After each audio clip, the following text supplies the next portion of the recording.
اور اسی طرح اگر آپ دیکھیں مرزا ملعون قادیانی کی کتاب روحانی خزائن، اس کی جلد 18 صفحہ نمبر 382 کے اندر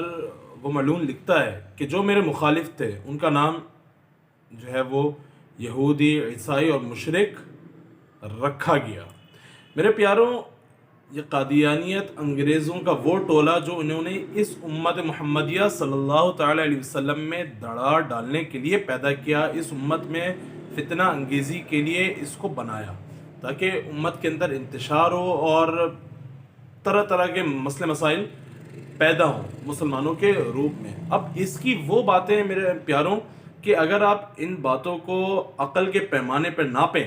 اور اگر آپ غور و فکر تھوڑا اس پہ آپ کریں مرزا ملعون کی باتوں پر، اس کی کتابوں کا یا اس کی پیروکار کی گفتگو پر، تو آپ کا دل و دماغ اس کو قبول ہی نہیں کرے گا۔ تو جس چیز کو ایک عام آدمی کا دماغ، اس کا دل اگر قبول نہیں کر رہا ہے تو وہ مذہب کیسے سچا ہو سکتا ہے، وہ لوگ کیسے سچے ہو سکتے ہیں؟ اور وہ آدمی جو اپنا نبی ہونے کا، مسیح موعود ہونے کا، نبی ہونے کا دعویٰ کرتا ہے، نعوذ باللہ، حضور جناب نبی پاک صلی اللہ تعالیٰ علیہ وسلم کے بعد، تو وہ آدمی سچا کیسے ہو سکتا ہے کہ ایک عام آدمی کا ذہن اور دل اس کو قبول نہیں کرتا۔ آپ اسی طرح دیکھیں کہ کتنے لوگ جو اس کی باتوں پہ غور و فکر کر رہے ہیں اور کرتے ہیں، وہ قادیانیت کو چھوڑ کر اسلام قبول کر لیتے ہیں۔ میرے پیاروں، کیوں؟ ان باتوں کے اندر توانائی نہیں ہے، یہ باتیں روحانیت سے خالی ہیں۔ کیوں؟ جب آپ حضور صلی اللہ تعالیٰ علیہ وسلم کے مخالف جائیں گے، جب آپ اللہ تعالیٰ کے مخالف جائیں گے، جب آپ اللہ تعالیٰ کی طرف غلط باتیں منسوب کریں گے، تو میرے پیاروں، اور جس مذہب کی ہے جس کی بنیاد ہی غلط پر ہو، جھوٹ پر ہو، اللہ اس کے رسول صلی اللہ علیہ وسلم کی نافرمانی پر ہو، اور نعوذ باللہ اتنے بڑے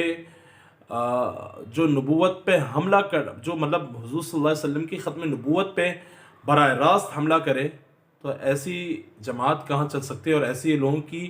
باتوں میں کہاں سچائی ہو سکتی ہے؟ تو آنے والا وقت انشاءاللہ یہی ہوگا کہ یہ جماعت خالی ہو جائے گی انشاءاللہ۔ جس طرح لوگ جوق در جوق